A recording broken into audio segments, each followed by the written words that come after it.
विद्यार्थी मित्रों धोरण 6 विषय संस्कृत अपने चैप्टर 4 सुधी स्वाध्यायपोथी अने ચોપડી में भणी गया अने एक्जाम में 1 થી 4 चैप्टर सुधी आवशे अथवा 1 થી 2 चैप्टर सुधी मैं पेपर काढ्युं छे एमांथी 1 થી 2 मांथी आवशे। तो आज आपणे चैप्टर 5 छे ए भणी गया छे तो आपणे आज स्वाध्यायपोथी पूरीशुं।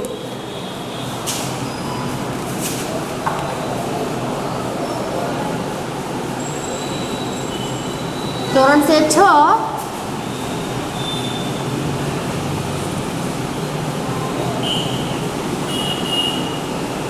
विषय संस्कृत।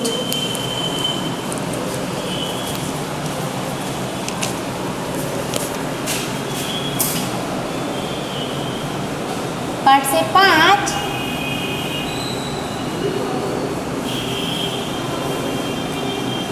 हस्ती हस्ती हस्ती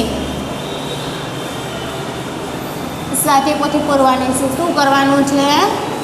स्वाध्यायपोथी। तो प्रश्न पहेलो, नीचे आपेला विकल्पोमांथी योग्य विकल्प पसंद करी खाली जग्यामां लखवानो छे।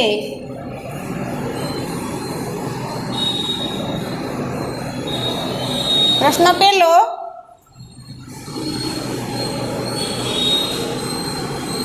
योग्य विकल्प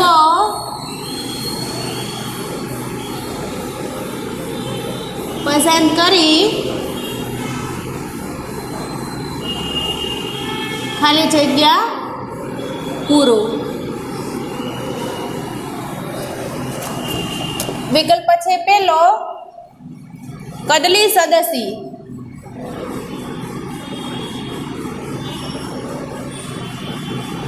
कदली सदसी एटले के केड़ जेवुं शुं हतुं? तो हूँ सीधो जवाब लखूँ छूँ। तो केड़ जेवुं आपणे पाठ चाल्यो त्यारे शुं आव्युं हतुं? तो के सुंडा। शुं आव्युं हतुं? सुंडा। बीजो विकल्प सुरपाकारो। तो के सुरपाकारो एटले के सुपड़ा आकारना शुं हता? सुरपाकारो खाली जग्या। तो जवाब में आवशे सुरपाकारो एटले के सुपड़ा जेवा कान। मैं पाठ चलाव्यो त्यारे शुं आव्युं हतुं? पाठ। कदली सदसी एमां 4 विकल्प आपेला छे, कर्णो, पुच्छम, सुंडा अने गात्रे। तो कदली सदसी तो पाठ चलाव्यो त्यारे शुं आव्युं हतुं? कदली सदसी एटले के केड़ जेवुं शुं हतुं? तो के केड़ जेवुं हतुं। हाथीनी सूंढ हती ए केड़ जेवी हती। विकल्प बीजो छे सुरपाकारो एटले के सुपड़ा आकारना। सुपड़ा आकारना हाथीना आखा शरीरमां शुं देखाय छे? तो मैं पाठ चलाव्यो त्यारे समजाव्युं हतुं के पादा, सृष्टि, सुंडा अने कर्णो। तो शुं आवशे? कर्णो आवशे। एना कान छे ए सुरपा आकारना हता। हवे विकल्प 3,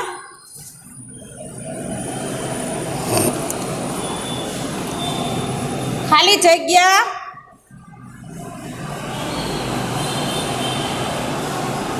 दीर्घो दंतो एटले के खाली जग्या दीर्घो दंतो एटले के एना दांत केवा हता? तो के श्यामम, धवलो, पीत, हरित। तो शुं आवशे? धवलो एटले के सफेद। एना दांत केवा हता? सफेद। धवलो। हवे विकल्प 4 अल्पतुच्छ।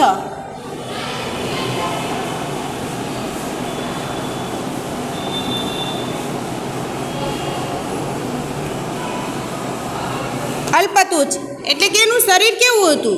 तो के खाली जग्या अल्पतुच्छ एनुं तुच्छ एटले के तुच्छ एटले नानुं अने तुच्छ। तो एना आकाરમાં નાનું અને तुच्छ शुं हतुं एना शरीरमां? तो के शरीरम, पुच्छम, नेत्रम के गात्रम? तो आवशे पुच्छम। शुं आवशे जवाबमां? पुच्छम।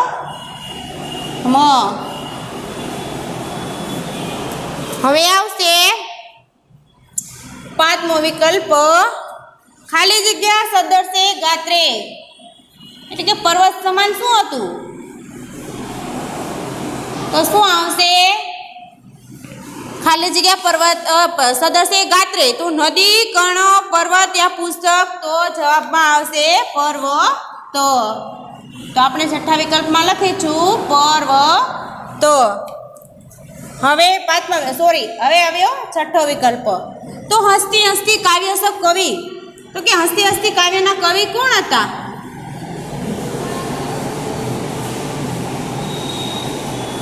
હસતી હસતી હસતી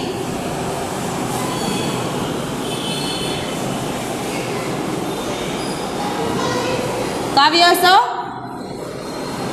કવિ. તો કવિ છે એમાં જનાર્દન હેગડે, જનાર્દન દવે, જનાર્દન માકડ કે જનાર્દન શાહ. તો વિકલ્પ એ આવશે, જવાબમાં શું આવશે? જનાર્દન હેગડે. છઠ્ઠાનો વિકલ્પનો જવાબ આપણે અહીંયા લખીશું નીચે. મેં ડાયરેક્ટલી જવાબ જ લખ્યા છે. મેં 4 વિકલ્પ આવ્યા છે, 4 વિકલ્પ આપ્યા છે, એમાંથી પસંદ કરીને મેં સીધો જવાબ લખી નાખ્યો છે. તમારે એબીસીડી નથી લખવાનું. મેં વ્યવસ્થિત રીતે આ ખાલી જગ્યામાં નામ લખ્યા છે, એવી જ રીતે તમારે નામ લખવાના છે. હવે ક્વેશ્ચન નંબર 2 છે. શું કરવાનું છે? તો કે નીચેના પદ્ય ખંડોનું ભાષાંતર કરવાનું છે. જે શ્લોક આપ્યા છે 3 એનું ભાષાંતર કરવાનું છે. તો જોઈએ આપણે કદલી સદસી સુંઢા.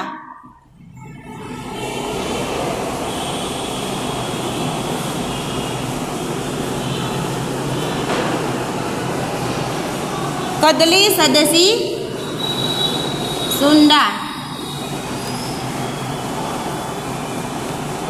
સ્તંભ સમાના પાદા.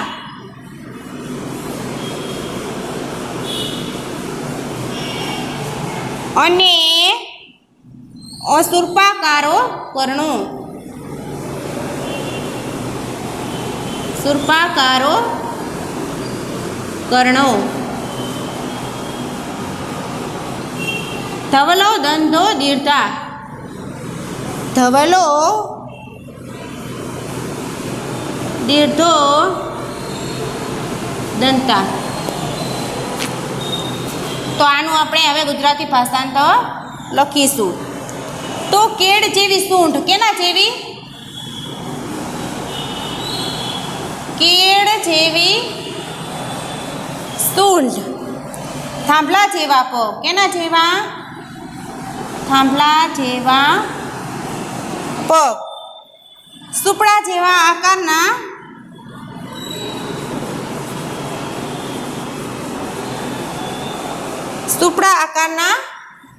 કાન. સફેદ લાંબા 2 દાંત. સફેદ લાંબા 2 દાંત. હવે જોઈએ તમારે આ સ્વાધ્યાયપોથીમાં પૂરવાનું છે. એવી જ રીતે પહેલો લખ્યો એવી રીતે બંને આ લખવાના 2 ફકરા છે એ તમારે જોઈને લખવાના છે.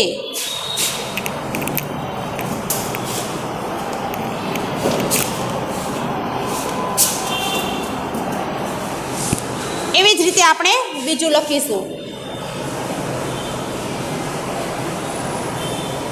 ઉદરમ ભાંડાકારમ.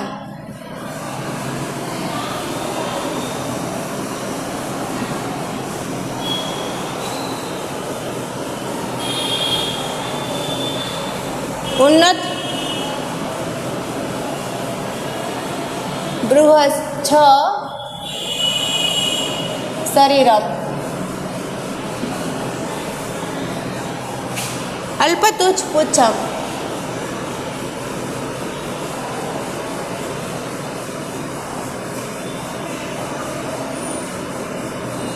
અલ્પતુચ્છ પુચ્છમ.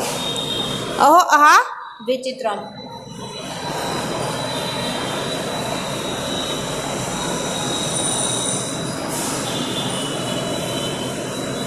એટલે વાહ કેવું અદ્ભુત છે. પેટ ઘડા આકારનું છે. શેના આકારનું છે? ઘડા આકારનું છે. ઉન્નત બૃહદ શરીરમ એટલે કે વાહ કેવું ઊંચું અને મોટું શરીર. ઊંચું અને મોટું શરીર. અલ્પતુચ્છ પુચ્છમ એટલે કે નાનું કેવું પૂંછડું, નાનું એવું પૂંછડું. અહો અહ વિચિત્ર એટલે કે અને અરે વાહ કેવું અદ્ભુત.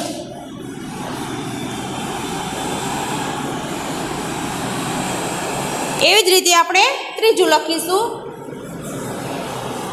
પર્વત સદસ્ય ગાત્રે.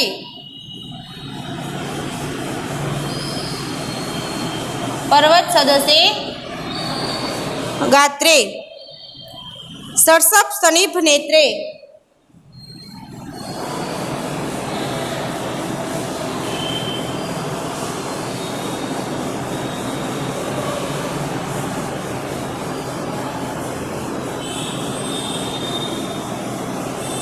કથમતિ બલવાનમ.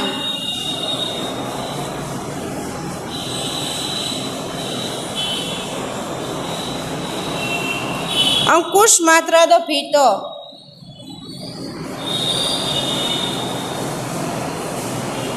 અંકુશ માત્ર દો ભીતો. હવે જવાબ લખીશું.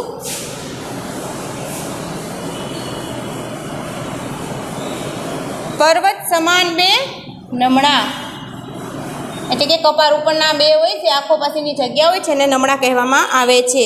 સરસવ સરિત નેત્રે એટલે કે સરસવ જેવી બે આંખો.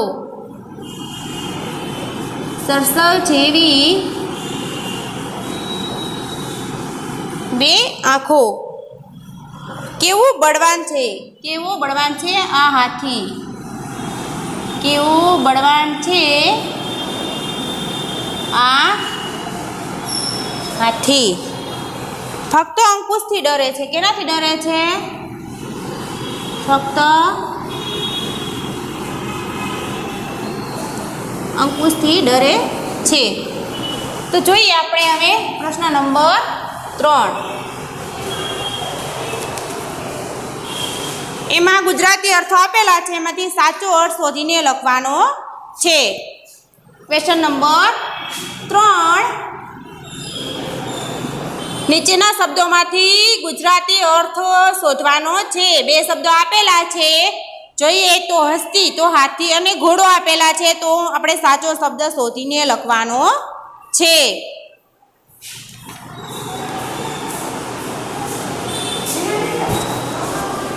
હસ્તી તો હું સીધો જવાબ લખી નાખું છું.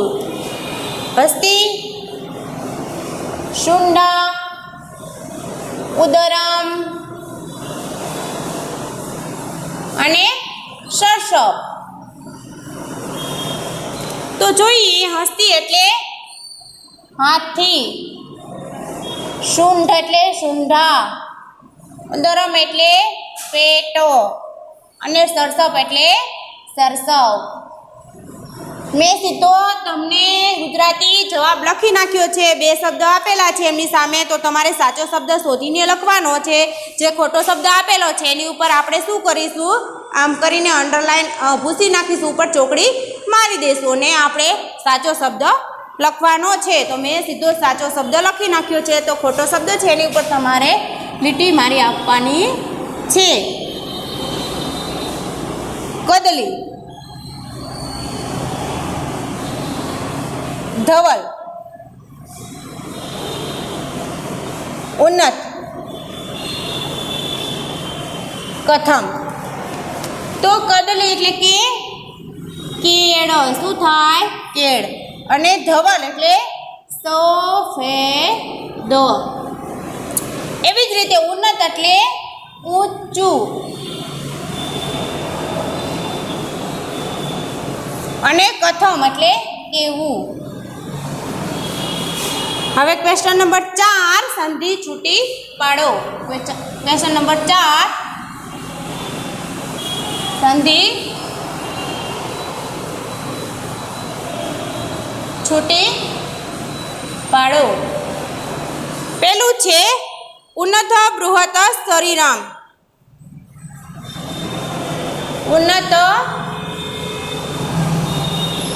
બૃહત શરીરમ. તો આવશે ઉન્નત પ્લસ બૃહદ પ્લસ શરીરમ.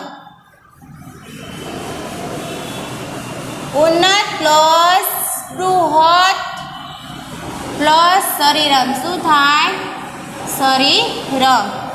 એવી જ રીતે બીજી સંધિ છૂટી પાડવાની છે. કથમત બલિવાન. કથમતી બલવાન. તો જોઈશું કથમ પ્લસ અતિ બલવાન.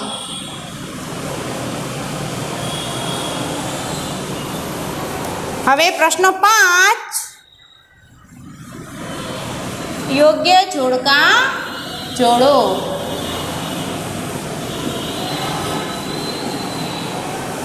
પહેલું છે અ વિભાગમાંથી બ વિભાગમાંથી આપણે જવાબ લખવાના છે. તો હું છે સીધો બ વિભાગમાંથી અ વિભાગની સામે ડાયરેક્ટલી ઉત્તર લખી નાખું છું. તમારે એમ જ વચ્ચેના વિભાગમાં લખવાના રહેશે. પહેલામાં આવશે પર્વત સદસે. બીજો જવાબ દીર્ઘો. ત્રીજો જવાબ કદલી સદસી.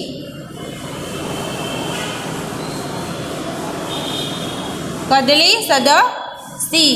એવી જ રીતે જવાબ ચોથો શુંડા ઉદરમ. તો ભાંડાકારમ. ઉદરમ એટલે ઉદરમ એટલે ભાંડાકારમ. પેટ કેવું ઘડા આકારનું છે. પાંચમું સુરપાકારો. શું આવશે જવાબમાં? સુરપાકારો. એવી જ રીતે પ્રશ્ન 6 માં 4 ચિત્રો આપેલા છે. પહેલું ચિત્ર છે ભાંડાકારમ એટલે કે ઘડા આકારનું. બીજું છે સુરપાકારો. ત્રીજું છે કદલી સદસી અને ચોથું છે સ્તંભ. તો તમારે પ્રશ્ન 6 માં શું કરવાનું છે? તો 4 ચિત્રો આપેલા છે એની સામે તમારે નીચે ચોરસ ખાનામાં એના સંસ્કૃતમાં શું કહેવામાં આવે છે તે લખવાનું છે. પહેલું છે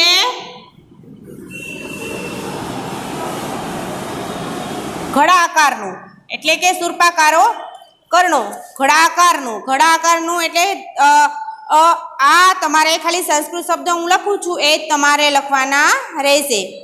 સુરપાકારો. બીજામાં સુરપાકારો એટલે કે સુપડું આકારના કાન અને ઘડા આકારનું એનું પેટ છે. શું છે? પેટ છે. એટલે શું આવશે બીજામાં? પહેલામાં આવશે ભાંડાકારમ.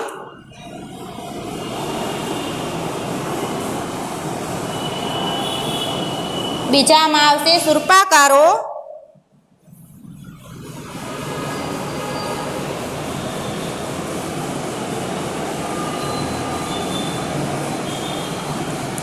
અને ત્રીજામાં આવશે કદલી સદસી એટલે કેળાકારનું. અને જવાબ ચોથામાં આવશે સ્તંભાકાર. શેનું ચિત્ર આપેલું છે? તો કે થાંભલા જેવું. તો કે સંસ્કૃતમાં શું કહેવામાં આવશે? સ્તંભાકારો.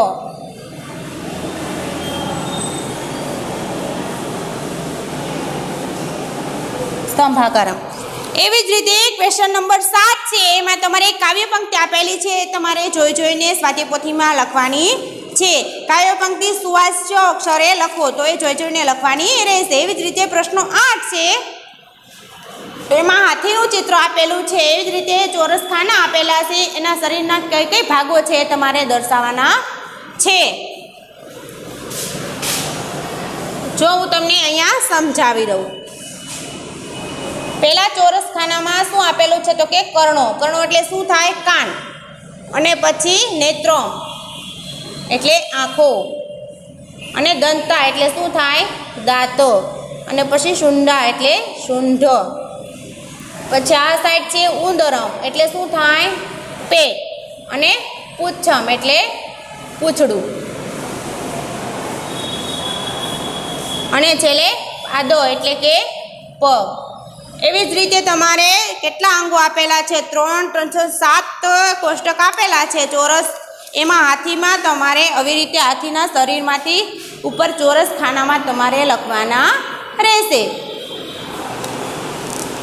તો સ્વાધ્યાય પોથીમાં તમારે અહીં સુધી જ 5મો પાઠ સંપૂર્ણ પૂર્ણ કરવાનો છે.